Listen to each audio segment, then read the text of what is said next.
اعوذ باللہ من الشیطان الرجیم بسم اللہ الرحمن الرحیم الحمد للہ رب العالمین باعث الانبیاء والمرسلین بارئ الخلائق اجمعین ثم الصلاة والسلام على افضل الخلق محمد وآلہ الطیبین الطاہرین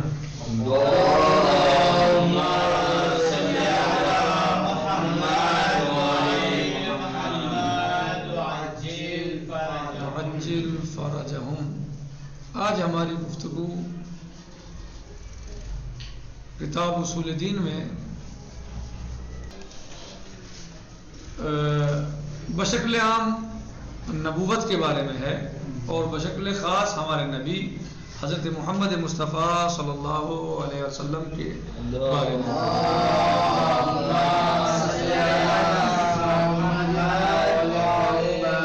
ساتویں درس میں بہت سی باتوں کو بتایا گیا ہے جن میں سے کل بھی بہت ساری باتیں بتائی گئی ہیں، یعنی ہمارے نبی کا سلوک برتاؤ ہمدردی کس طرح کی ہوا کرتی تھی اور آپ کیسے اگر کل کلاس السلام علیکم تو بہت ساری یعنی کچھ باتوں کو کل بتایا گیا ہے اور آج یعنی نبی اعظم حضرت محمد مصطفیٰ صلی اللہ علیہ وآلہ وسلم کا بچوں کے ساتھ کیا سلوک اور برتاؤ تھا. جیسے کل آپ کا سلوک برتاؤ بعض چیزوں کے بارے میں بتایا گیا، آج بچوں کے ساتھ آپ کا سلوک اور برتاؤ کیا ہوتا تھا، کیسا ہوتا تھا.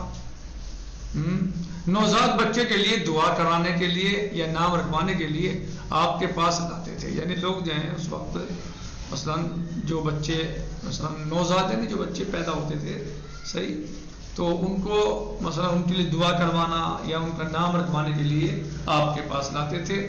کبھی کبھی ایسا ہوتا تھا کہ بچہ ان کے کپڑوں پر مثلا پیشاب کر دیتا صحیح، بچے کے والدین ناراحت ہوتے تھے، لیکن حضرت صلی اللہ علیہ وسلم فرماتے تھے کہ میں کپڑے پاک کر دوں گا لیکن کہیں ایسا نہ ہو کہ تمہاری بلند آواز کی وجہ سے یہ بچہ ڈر جائے. کتنا یعنی جو ہے وہ آپ رحم دل اور کتنی محبت فرماتے تھے آپ مثلا بچوں سے، اور کیسا آپ برتاؤ کرتے تھے. کیا کہ مثلا نوزاد بچے ہوتے تھے، مثلا جو بچے پیدا ہوتے تھے مثلا تو لوگ ان کے ماں باپ نام رکھوانے کے لیے دعا کرانے کے لیے حضور پاک صلی اللہ علیہ وسلم کے پاس آتے تھے تو آپ صلی اللہ علیہ وسلم مثلا ان کا نام رکھتے تھے، دعا کرتے تھے ان کے لیے. تو بعض بچے میں کبھی بچے نے اگر آپ صلی اللہ علیہ وسلم کے کپڑوں پر پیشاب کر دیا تو بچے کے والدین سے ناراض ہوتے تھے، بچے وہ سمجھتے تھے کہ یہ غلط ہو گیا، صحیح بات ہے. تو آپ صلی اللہ علیہ وسلم جو ہے وہ فرماتے تھے کہ میں کپڑے پاک کر دوں گا لیکن کہیں ایسا نہ ہو کہ تمہاری بلند آواز کی وجہ سے یہ بچہ ڈر جائے. کس قدر محبت فرماتے تھے اور کیسے آپ کی ہمدردی فرماتے تھے بچوں کے ساتھ بھی اور ان کے ماں باپ کے ساتھ بھی صحیح. تو کہ آپ اگر بلند آواز سے بولو گے یا کرو گے تو یہ بچے ڈر جائیں. بچوں کو سلام کرنا، آپ صلی اللہ علیہ وسلم بچوں کو سلام کیا کرتے تھے. آپ بچوں کا نام بھی احترام سے لیتے تھے، خصوصاً لڑکیوں کا نام بہت احترام سے لیتے تھے آپ صلی اللہ علیہ وسلم. یعنی آپ بچوں کا نام سبھی بچوں کا بشکل عام احترام سے لیتے تھے اور لڑکیوں کا نام بہت احترام سے لیتے تھے. لڑکی کے بارے میں خصوصی سفارش کرتے تھے، حالانکہ اس زمانے میں بچی کا پیدا ہونا عیب تصور کیا جاتا تھا. اس زمانے میں گھر میں بچی کا پیدا ہونا کیا مانتے تھے، عیب مانتے تھے. لیکن نبی پاک صلی اللہ علیہ وسلم بچیوں کے ساتھ خاص سلوک کرتے تھے، خاص برتاؤ کیا کرتے تھے اور ان کے بارے میں سفارش کیا کرتے تھے. کیا تھا کہ لوگ بچیوں سے مثلا نفرت کرتے تھے اور بچیوں کو گھر میں ہونا عیب سمجھتے تھے، اور اس زمانے میں آپ کیا کرتے تھے، خصوصی خیال رکھتے تھے بچیوں کا. اذا بشر احدهم بالانثى ظل وجهه مسودا وهو كظيم. پیغمبر اسلام صلی اللہ علیہ وسلم فرماتے تھے تمہارے بہترین فرزند لڑکیاں ہیں. کیا آپ صلی اللہ علیہ وسلم کیا فرماتے تھے کہ تمہارے بہترین فرزند، تمہاری اولاد لڑکیاں ہیں. اور اچھی عورت وہ ہے کہ جس کے پہلے لڑکی پیدا ہو، خوش نصیب ہے وہ.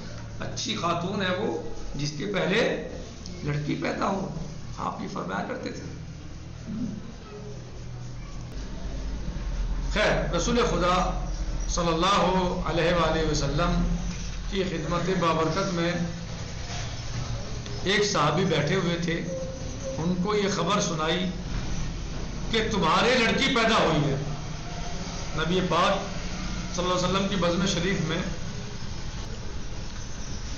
رسول خدا صلی اللہ علیہ وسلم کی خدمت بابرکت میں ایک صحابی بیٹھے ہوئے تھے. ان کو یہ خبر سنائی کہ تمہارے یہاں لڑکی پیدا ہوئی ہے. اس نے یہ خبر سنی، وہ بہت ناراحت ہوا. جب رسول خدا صلی اللہ علیہ وسلم نے یہ منظر دیکھا، فرمایا کہ ناراض کیوں ہوتے ہو؟